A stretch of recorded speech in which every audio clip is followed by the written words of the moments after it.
हमारे चैनल को सब्सक्राइब करें, बेल आइकन को क्लिक करें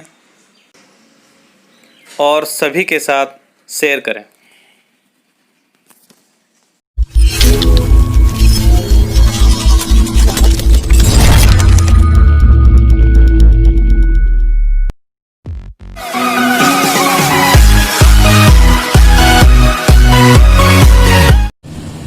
नमस्ते बच्चों, मैथ्स क्लास में आपका स्वागत है। आज अपन प्रश्नावली 8 जो अपनी है वो ले रहे हैं। उसका क्वेश्चन नंबर 18 बोर्ड पेपर में आता है। 18वां क्वेश्चन जो 3 अंक का होता है, जिसका अंक भार 3 है। इसके लिए कुछ बातें मैं बता रहा हूँ, उसको आप विशेष ध्यान दें। एक तो देखिए, इसमें पहले मैंने बताया था वो लाल बट्टा कक्का वाला फार्मूला। तो ये अगर अपन 3 भाग करें तो पहला पार्ट इसका साइन थीटा का होता है, दूसरा कोस थीटा, तीसरा टेन थीटा। 3 सूत्र इसमें काम में लेते हैं। लंब आधार की चर्चा हो तो टेन का आधारकरण के लिए, कोस का लंबकरण के लिए साइन का। पाइथागोरस प्रमेय में तो हमें 2 मान होने जरूरी होते हैं, 2 भुजाओं के मान होने चाहिए, तब तीसरी भुजा निकलती है। इसमें केवल 1 मान चाहिए। एक इसमें आता है कोण, जो पहले भी मैंने आपको समझाया था बोर्ड पैटर्न में ही, कि ये इसका आधार होता है, ये लंब होता है और ये दृष्टि रेखा कहलाती है। ये तो ये जो दृष्टि रेखा होती है, ये आधार के साथ जो कोण बनाती है उसे थीटा, यानी उसको कहते हैं उन्नयन कोण। अगर उन्नयन कोण का नाम आए तो ये होगा, और अवनमन कोण का नाम आए तो हम एक लाइन ऊपर खींच करके ये बना देते हैं। ये होता है अवनमन कोण। हालांकि दोनों बराबर होते हैं क्योंकि एकांतर कोण होता है। इसके अंदर देखिए, चित्र का महत्व होता है। यदि एक ही चित्र बनता है त्रिभुज का, तब तो साइन कोस टेन में से कोई भी एक फार्मूला लगेगा। जैसे लंबकरण की चर्चा होगी तो साइन का, आधारकरण की चर्चा होगी कोस का, लंब आधार की चर्चा होगी टेन का। लेकिन यदि 2 त्रिभुज बन जाते हैं तो हमेशा टेन थीटा के फार्मूले का प्रयोग होगा। और इसमें अगर थोड़ा सा अपन ये भी याद कर लें कि टेन 30 डिग्री, टेन 45 डिग्री और टेन 60 डिग्री, ये याद भी रह जाते हैं। टेन 30 का मान 1/√3 होता है, टेन 45 का मान ऊपर वाला मान यानी 1 होता है, टेन 60 का मान √3 होता है। और कई बार √2 का मान भी हमें काम लेना होता है, तो 1.414 होता है। √3 का मान 1.732 होता है। तो यदि हमें ज़रूरत हो तो इनका अपन प्रयोग कर सकते हैं। और पुनः मैं याद दिला दूं कि यदि 2 त्रिभुज बनते हैं तो हमेशा टेन थीटा के फार्मूले का प्रयोग करेंगे।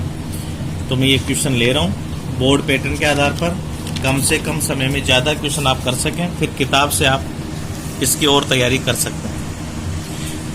तो 18वां जो क्वेश्चन है बोर्ड में आता है 3 नंबर का, उसमें पहला ले रहा हूँ। किसी अपूर्ण मीनार, एक ऐसी मीनार है जो पूरी तैयार नहीं की गई है, के आधार से 120 मीटर दूर किसी बिंदु से मीनार के शिखर का उन्नयन कोण 30 डिग्री है। ज्ञात कीजिए कि मीनार को कितना ऊंचा बनाया जाए जिससे कि उसी स्थान पर उसका उन्नयन कोण 60 डिग्री हो जाए। इसमें चित्र महत्वपूर्ण होता है। तो जैसे मैं बताऊं, या तो 2 त्रिभुज बनेंगे तो आधार के 2 टुकड़े होंगे या लंब के होंगे। मान लीजिए ये मीनार पहले यहां तक अधूरी बनी हुई थी। मीनार लंब का रूप होता है, ये इसका आधार है। तो जब ये अपूर्ण मीनार थी तब ये आधार के किसी बिंदु के साथ, जो लिखा है इसमें, आधार से 120 मीटर दूर, तो ये दूरी आधार से 120 मीटर होगी, जहां ये कोण बना रहा है 30 डिग्री का। अब इसको कितना और ऊंचा बनाया जाए, मान लो इसकी ऊंचाई इतनी और बढ़ा दी जाती है तो इसी बिंदु का ये कोण बढ़ करके 30 से 60 डिग्री हो जाता है। यानी ये कोण अब पूरा हो गया, ये 60 डिग्री का, 60 डिग्री का हो जाता है। मैं अगर इसका नाम लिख दूं A, B, C और D, तो देखिए इसके लंब के दो टुकड़े हो गए। यहाँ से यहाँ तक की जो ऊंचाई है वो मैं ले लेता हूँ x, और मान लो इसको h ऊंचाई तक बढ़ाने पर ये कोण 60 डिग्री का हो जाता है, तो ये ले लेता हूँ मैं h। तो लंब के देखो दो टुकड़े हो गए। यदि हम इन दोनों को जोड़ें तो इसका मान बनता है x plus H, x plus H. अब इसमें देखिए हमें वो ऊंचाई ज्ञात करनी है कि मीनार को कितना ऊंचा बनाया जाए, यानी h ऊंचा और बनाया जाए, तो इसका कोण 30 से 60 डिग्री हो जाता है। अब ये चित्र अपना पूरा हो गया। अब हम इसकी सहायता से देखो पूरा काम कर सकते हैं। पूरे चित्र पर डिपेंड करता है ये। तो इसमें दो त्रिभुज बन गए, तो पता है कि tan थीटा का सूत्र लगेगा। tan में लंब और आधार होता है, अभी मैंने बताया था, देखो लंब और आधार होता है tan में। तो लंब आधार की चर्चा होगी इसमें। तो इसको देखो कैसे अपन हल करें। माना वह ऊंचाई बराबर h मीटर। अब इसको लिखने का जो तरीका है सब में एक जैसा ही होगा। जैसे नंबर 1, इसकी शुरुआत हमेशा थीटा से करेंगे। यदि थीटा बराबर, जैसे मान लो अपन थीटा 30 डिग्री लेते हैं, यहाँ से यहाँ तक का होगा ये 30 डिग्री हो, तो ये कोण हमें त्रिभुज का नाम बताएगा। ध्यान देना, ये कोण 30 डिग्री यहाँ से यहाँ तक है। तो B बिंदु इस कोण को बनाने के लिए D से मिलेगा और A से मिलेगा, तो त्रिभुज का नाम होगा ABD। तो त्रिभुज ABD में दो चीजें लेनी है, लंब और आधार। तो ABD में देखो लंब हो गया x और आधार जो है ये हो जाएगा 120 मीटर। tan का फार्मूला यूज करना है, तो tan थीटा बराबर होगा लंब बटे आधार, या tan थीटा की जगह लिख देता हूं मैं 30 डिग्री। लंब का मान x हो गया, आधार का मान 120, या tan 30 सारणी से देख सकते हैं। tan 30 का मान होता है 1/√3, tan 30 की जगह लिखेंगे, और x बटा 120। यहाँ से वज्र गुणा करके x का मान निकालेंगे, तो √3x बराबर होगा 120, या x बराबर √3 का इसमें भाग लगेगा 120/√3। ये आ गया समीकरण नंबर 1। दो त्रिभुज बनेंगे तो हमेशा दो समीकरण बनेंगे। अब दूसरे नंबर पर लेते हैं, यदि थीटा बराबर 60 डिग्री हो तो इधर चित्र में देखना, यदि कोण में 60 डिग्री ले लो तो ये पूरा होगा यहां से यहां तक, यानी B भुजा जो होगी वो C पर मिलेगी और A से मिलेगी, तो ये पूरा लंब काम में आएगा। तो इसकी ऊंचाई हो जाएगी x प्लस एच। तो लंब हो जाएगा x प्लस एच और आधार हो जाएगा 120। तो त्रिभुज का नाम होगा ABC में लंब ये तो हो जाएगा x प्लस एच और आधार हो जाएगा 120 मीटर। वही tan थीटा का फार्मूला, लंब बटे आधार, या tan थीटा की जगह लिखूंगा 60 डिग्री। लंब का मान होगा इसमें x प्लस एच बटे 120। tan 60 का मान होता है √3/1 लिख देते हैं, x प्लस एच बटे 120, वज्र गुणा कर देते हैं। तो x प्लस एच 1 से गुणा होगा, तो x प्लस एच बराबर होगा 120/√3। यहाँ से अपन h का मान निकाल लेते हैं, तो h बराबर होगा 120/√3 माइनस x हो जाएगा, x उधर जाती। समीकरण नंबर 2। अब देखिए समीकरण नंबर 1 में हमारे पास x का मान है, तो ये x का मान समीकरण 2 में रख देता है। तो x का मान समीकरण 1 से समीकरण 2 में रखने पर, तो h बराबर होगा 120/√3 माइनस x का मान है 120/√3 3। इसके नीचे एक ले लेते हैं, इसका लघुत्तम होगा √3। 1 का भाग √3 बार जाएगा तो 120 ऐसे रहेगा, √3 से √3 गुणा होते 3 हो जाएगा, माइनस 1 बार भाग जाएगा 120। तो ये होगा, इसको 3 से गुणा करेंगे तो 12×3 = 36, 360 माइनस 120 बटे √3। तो h बराबर हमारे पास आएगा 360 में से 120 घटाएंगे तो 240 बटे √3, और यहाँ से √3 का मान हटाएंगे तो ये परिमेयकरण होगा। तो √3 से ऊपर नीचे गुणा कर दें तो ये होगा 240 √3 बटे 3। 3 से ये कटेगा, 3 8 24, ये 80 बार कटेगा तो यह आएगा 80 √3 मीटर।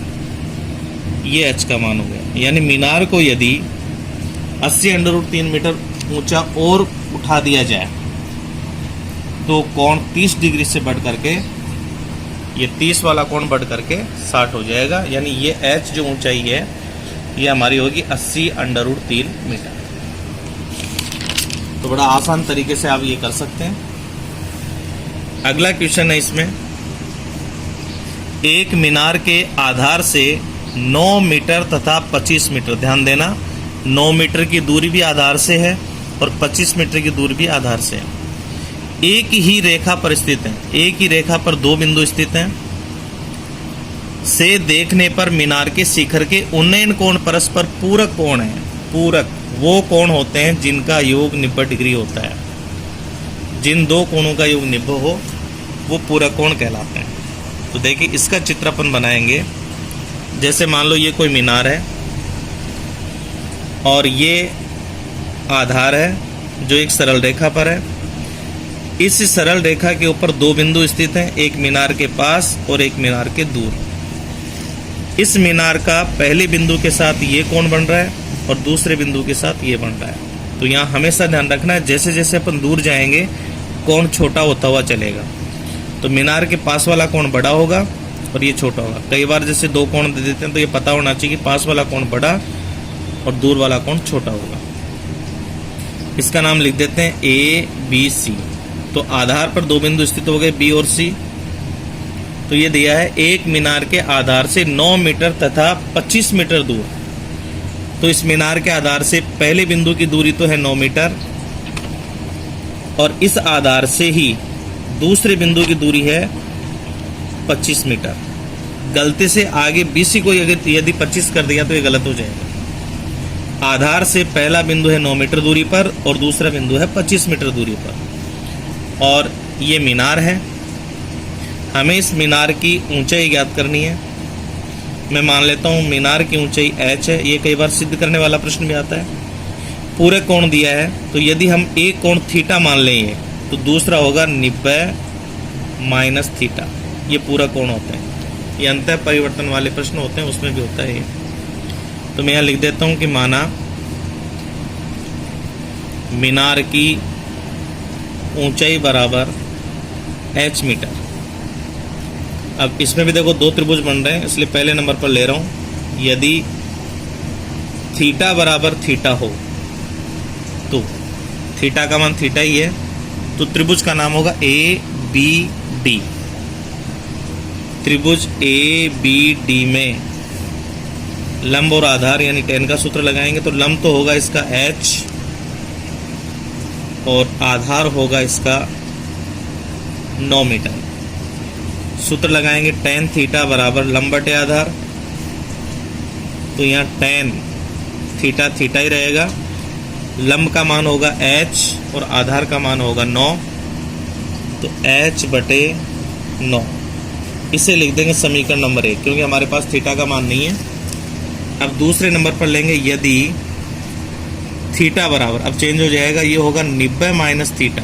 तो यहाँ देखिए अगर थीटा का मान 90 माइनस थीटा हो तो त्रिभुज A से लेकर C तक काम आएगा। तो ये होगा ACD।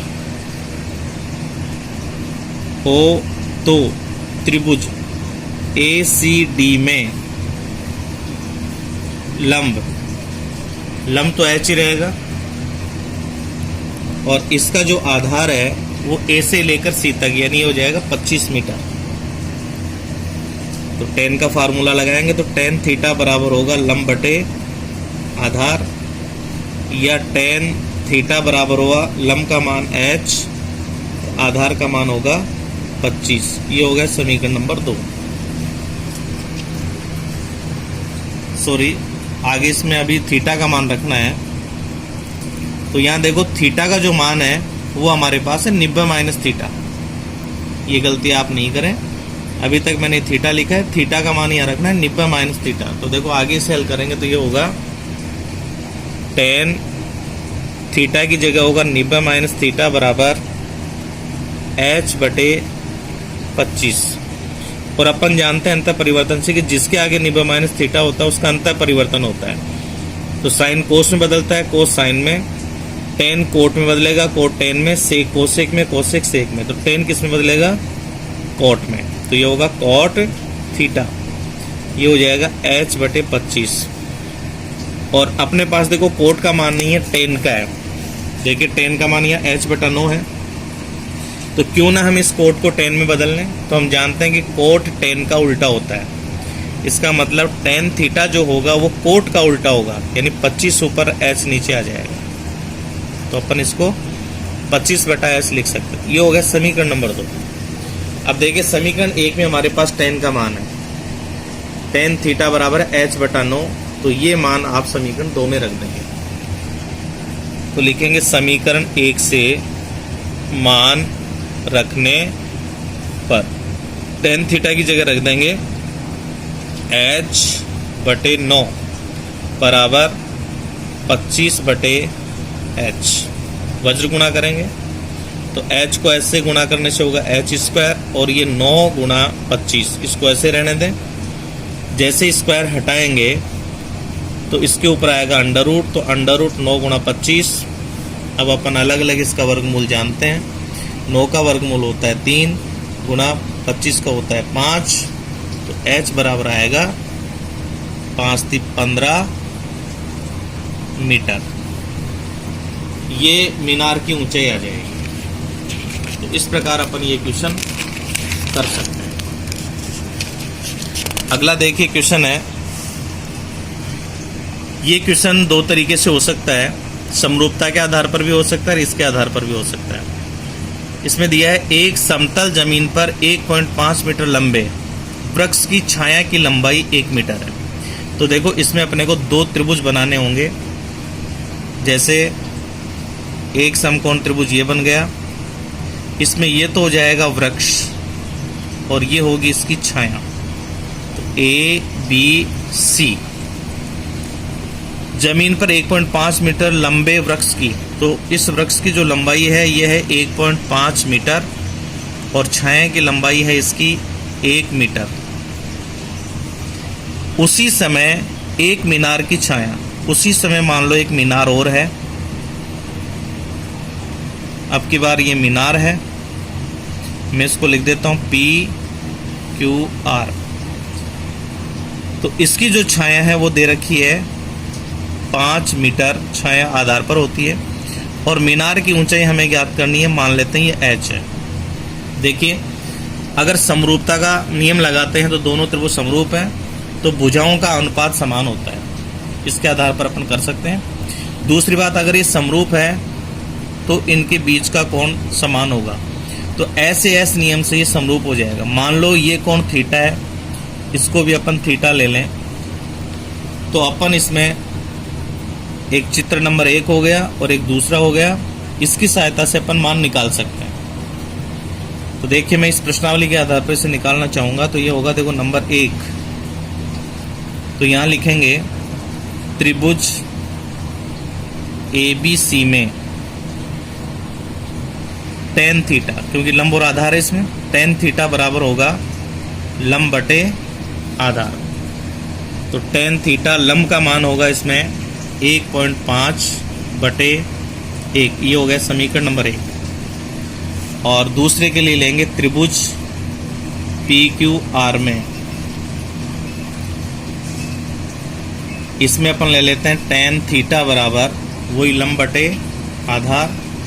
तो tan थीटा इसका लंब h है, आधार 5 है, h/5 समीकरण नंबर 2। चूंकि दोनों त्रिभुज यानी ABC समरूप है त्रिभुज PQR, और वैसे कहें तो थीटा बराबर है इसमें, इधर भी tan थीटा इधर भी tan थीटा, तो समीकरण 2 में समीकरण 1 से मान रख देंगे। समीकरण 1 से मान रखने पर, तो मान रखने पर यहाँ आएगा 1.5/1 बराबर h/1.5/1 और ये हो जाएगा h/5। अब इसका अपन वज्र गुणा करेंगे तो h एकम h हो जाएगा, और 15 को 5 से गुणा करने पर आएगा 15 5 75, एक अंक छोड़ के दशमलव। ये मीनार की ऊंचाई आ जाएगी, मीनार की ऊंचाई। तो इस प्रकार अपन ये मीनार की ऊंचाई निकाल सकते हैं। तो ये क्वेश्चन इस प्रश्नावली के आधार पर भी हो सकता है, और 11वीं प्रश्नावली जो समरूपता है तो संगत भुजाओं का अनुपात बराबर करके भी अपन निकाल सकते हैं। अब ये प्रश्नावली जो है इसका अगला वीडियो इसके बाद में दे रहा हूँ, तो इसके शेष क्वेश्चन अगले वीडियो में मिलेंगे, वो भी आप देखें ताकि ये प्रश्नावली आपकी पूरी हो सके।